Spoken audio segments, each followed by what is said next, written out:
back to English Ambition, and I am Kakuli, and today I am here with the chapter The Interview from Flamingo, written by Christopher Sylvester. Now this chapter has two parts, part 1 and part 2. As we can understand from the name, the interview, the entire chapter deals with interview. Now the first part, part 1, tells us what is an interview and how an interview is interpreted by different celebrities who are generally interviewed. And part 2 is actually an interview of a famous author called Umberto Eco. Now let's first begin with part 1.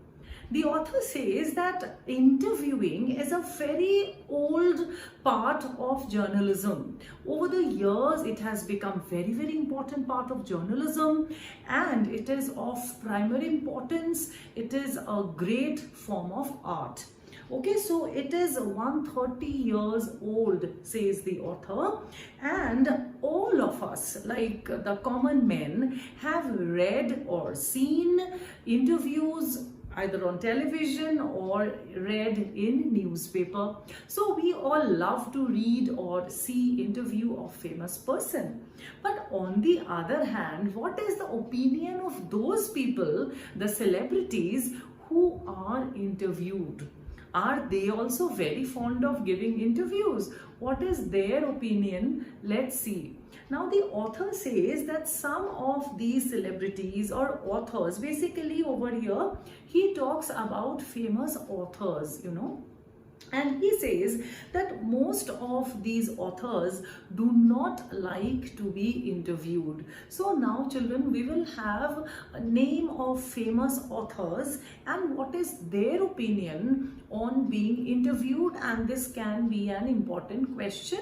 So like every video, I will tell you that be ready with your books and underline. I will also put these on screen so that you can take a screenshot, and later on when you are revising, you can just go through them. So it will be very helpful for your preparation. Now he says that some of the authors feel that it is an unwarranted intrusion into their private lives. What does it mean? Unwarranted means unwanted. Intrusion means what? To interfere, to peep into, jhankna, like trespassing. Intrusion, when you are unwanted, means, because we all understand when a person is being interviewed, many times the interviewer asks many personal questions which the person may not be ready to answer or reveal to the public.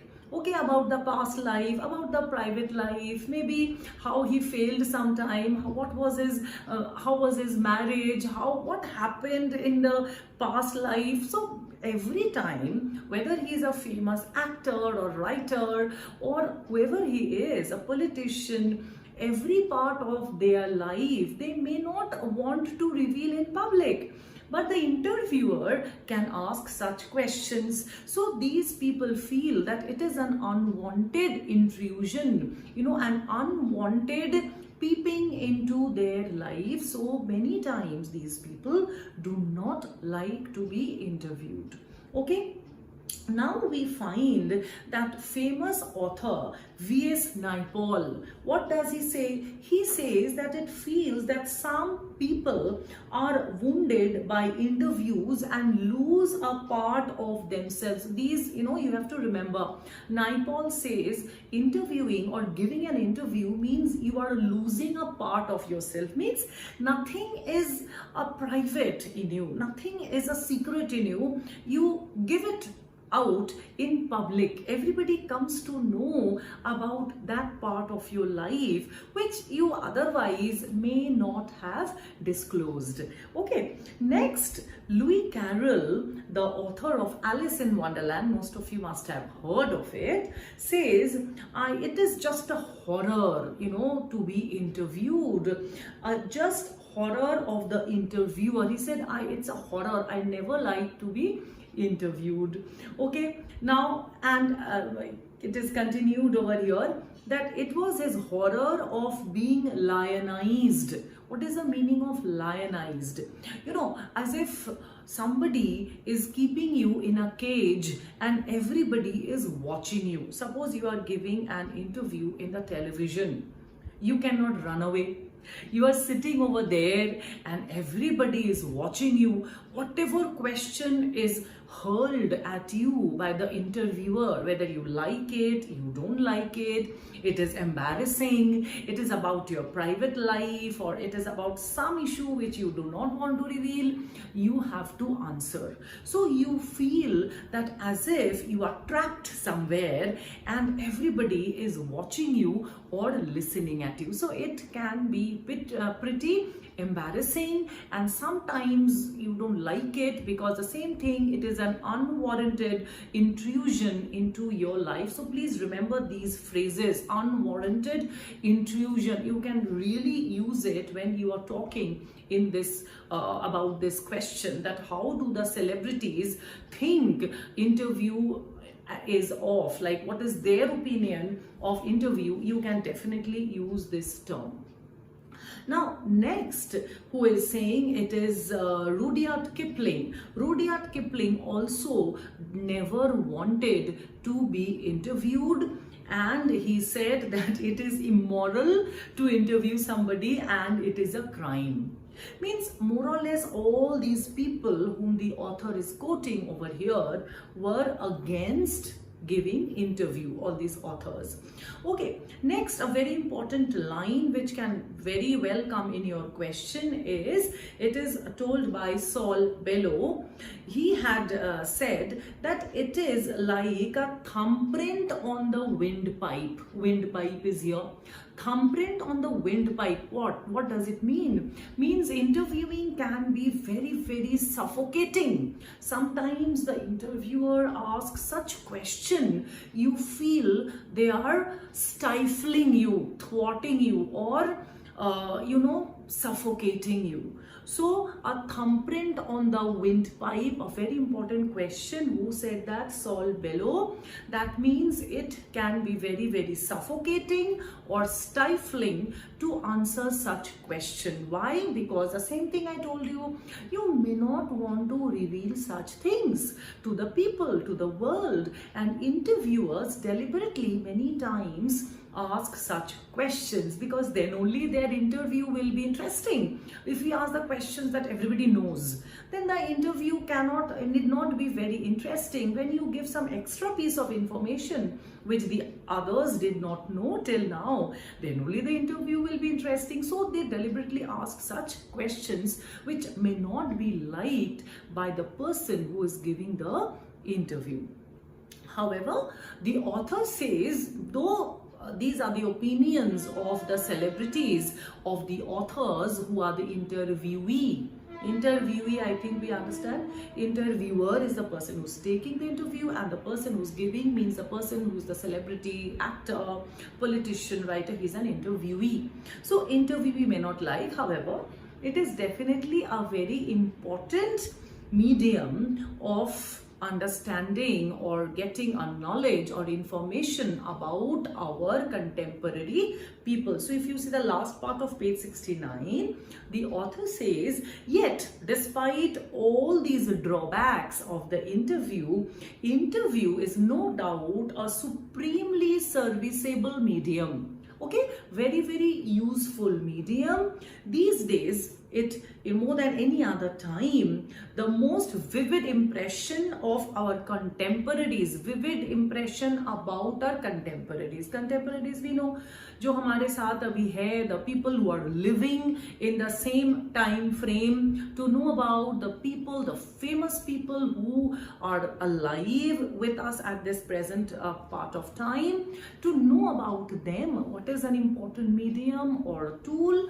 Interviewing. Okay, and then he is saying that interviewer holds a position of unprecedented power and influence. Definitely the interviewer is a man who has a lot of power that time, because he is asking the question. He can take the conversation to any point, can turn the conversation to any topic if he wants, and can bring out some hidden truth or information about the life of the interviewee. Okay, so this is what we get to know about interview in part 1. What do we get to know? Quickly we have to understand. I'm just giving you a quick recap.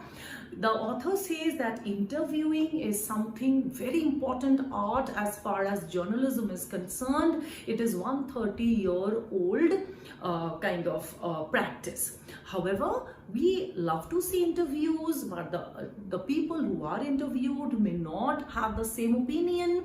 Then he quotes 4-5 authors and their opinion, which I've told you have to remember, and questions can come. And next he concludes by saying that whatever it may be, interviewing is a very important tool because it gives us the information about the contemporary celebrities, the authors, the politicians, the famous people who live in the same era. So it gives us a lot of information about them. Okay, so this is end of part 1. Now let's come to part 2. As I told you, the part 2 depicts an interview of Umberto Eco. He is a professor in the University of Bologna in Italy, and he's a famous author, writer.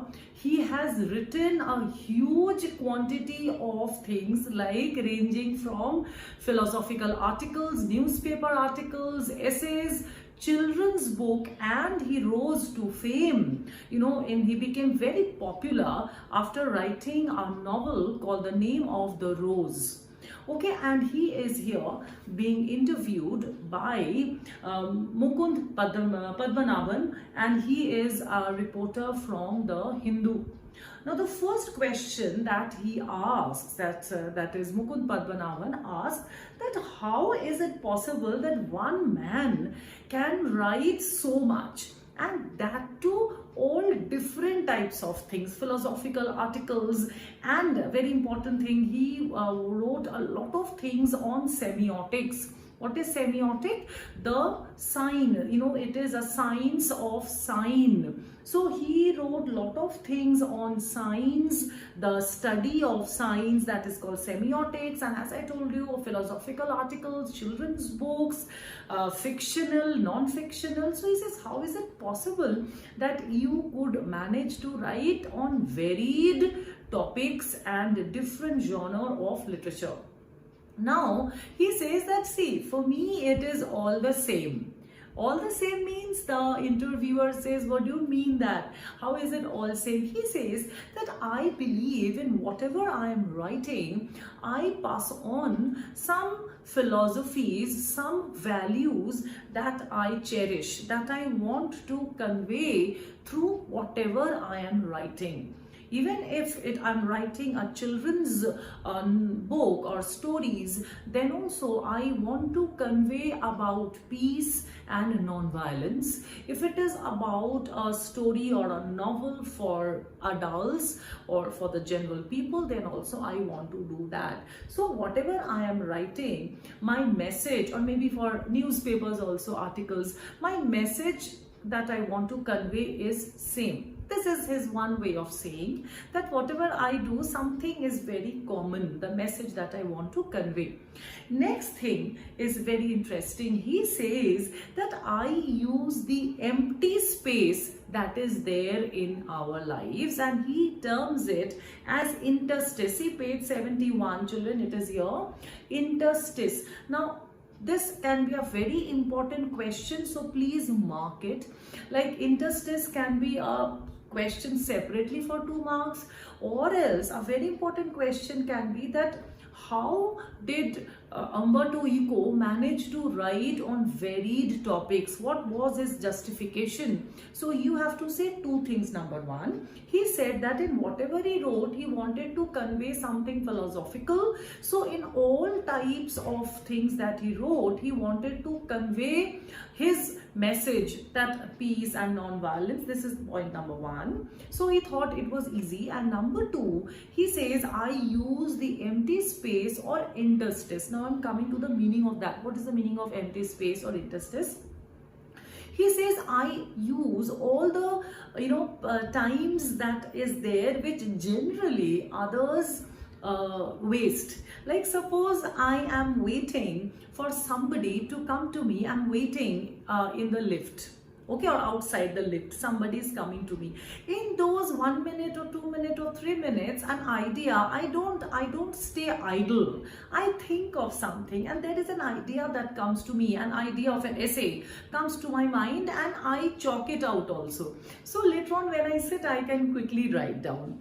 Or what he means to say is, many times it happens we are not doing anything. Maybe we are traveling and we are idle, or we are waiting for somebody or something. And he says, I utilize all those times. I never sit idle. My brain always works out, or some ideas come in my mind and I use it. So this is the point number two, that how Umberto Eco could write such a huge number of write-ups or different genres of literature.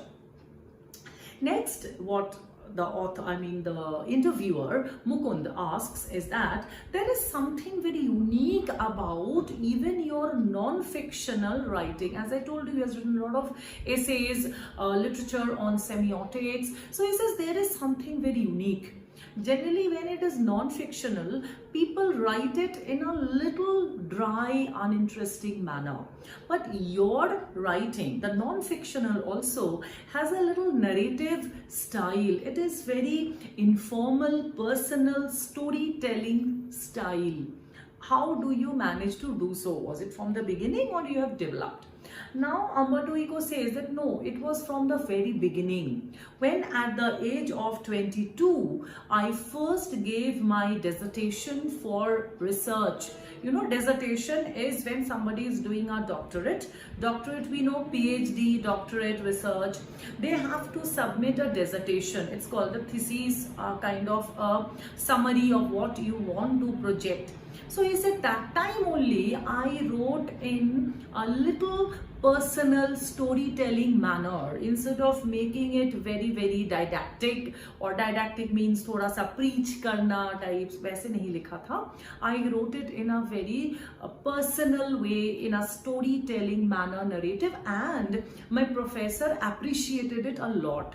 So from that time only, I am in the habit of writing, even if it is non-fiction, even if it is not a novel or a story, I write it in a little narrative and personal, informal style. This can also come as a question. He says, one of my friends, Umberto Eco says, he was not a novelist, he was an essayist, and he always wanted to write a novel, but he could not. He died before he could do. So Umberto Eco says that I never wanted to do that. I wanted to write a novel in my lifetime. So I wrote this. The Name of the Rose that I told you became very famous, and that was in a little latter half of his life. Initially he used to write non-fiction. Later on he wrote this novel. So that's why I wrote this. Next, the interviewer, Mukund, says that though you have written 5 novels, but you have many non-fictional writing, or the author says, this one says, means Umberto Eco says that yes, more than 40. But Mukund says that, see, people know you more as the writer of The Name of the Rose. You are more popular as a fiction writer. Though you have written only 5 novels and more than 40 non-fiction, people know you more as a novelist. Do you feel bad about it? He says, yes, I actually want to be known as a university professor who writes novels on Sunday? Again, this can be an important question. What does he mean by that? That I am a university professor who writes novels on Sundays. Iska kya matlab hai? This can come as a short question. Means novel writing is less important for him than being a professor, than writing non-fictional things, than writing on semiotics. Okay, novel writing is okay. It was his kind of a second option or his hobby, kind of, you can say.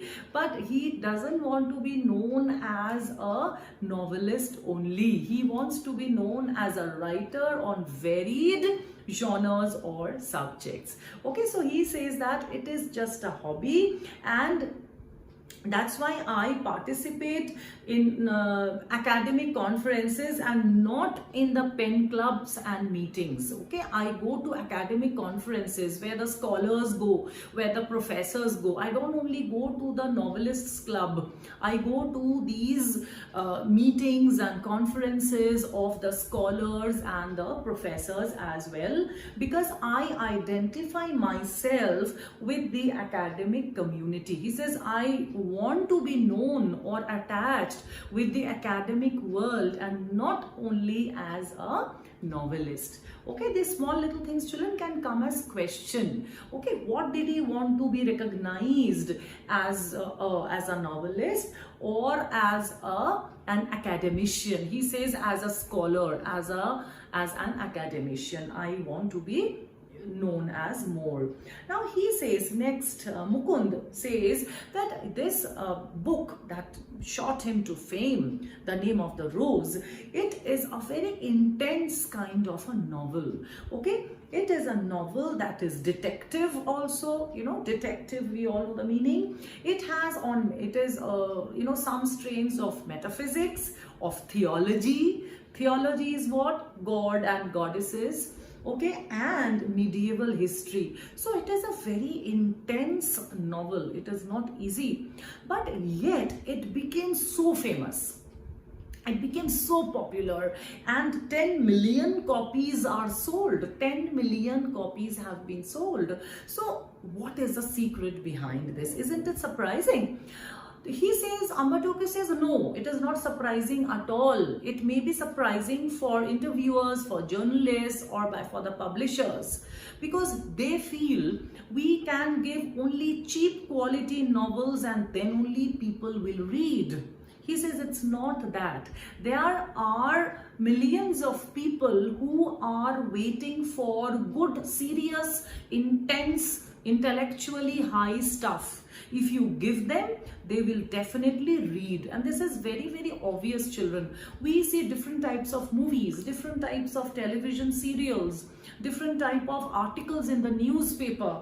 Okay, the cheap ones also are seen. There are people in our society who love to see the intellectually low, cheap materials. Then also they will see. At the same time, there are people who love to see or read intellectually high, intense things, whether it's a movie or whether it's an article or whether they are a story. So he says, no, it is not at all surprising. There are people who want good, intellectually high stuff, and it is actually time that we give such products to the to the mass, to the population. So he says this, and last question that Mukund asks is that what is the secret behind the success of this story? Why do you think it is a secret? Do you think it is the right time that it was published? How come it became a secret? It became a success. Now, what is the secret behind its success? Now, Umberto Eco says that this is a mystery. How it became so successful at this point of time, it is a little mysterious. I don't myself know, but I think the time it was published, It was the best time. Maybe I would have written this novel 10 years before or 10 years later. It would not have been so popular. See, I'll give you a kind of an example, children. Suppose just think when Harry Potter was published. It became immensely popular. We all know nothing new in it. The novel, I mean the stories, the movies, everything became so popular. Now, because I feel it was the right time, okay, that's beautiful science fiction yarn and something fresh for the young children. They were literally, they wanted something for their age group was missing, yet that mystery, that that witchcraft or whatever you say, that it was really something that was very fantastic. The world of fantasy and imagination that came in, it was very fresh and required. Maybe 10 years before, people would not have taken it or liked it. Or maybe now, if it would have published, then it would have become very commonplace. So that was the right time that it was published. So that was the reason maybe it was so vastly popularized. Okay, so this is what he's trying to say. Maybe the novel that I wrote, that was the exact time. People wanted such things. It was fresh. People wanted such material, such stories to come, but yet it is still a mystery. Okay, so this is the end of this chapter. Let's look at the questions that are there at the bottom of the page. Do you think Umberto Eco liked being interviewed? Give reasons. So we will say yes, because he was quite positive. He was asking, he was answering the questions in a very logical manner. Secondly, I feel that Mukund, the interviewer, was also asking very logical, sane questions. The questions were good.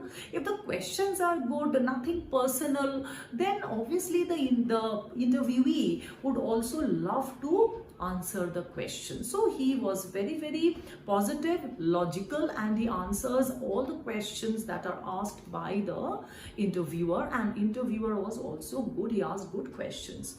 Okay, how does Umberto Eco get so much time to write? I've already told you, interstice.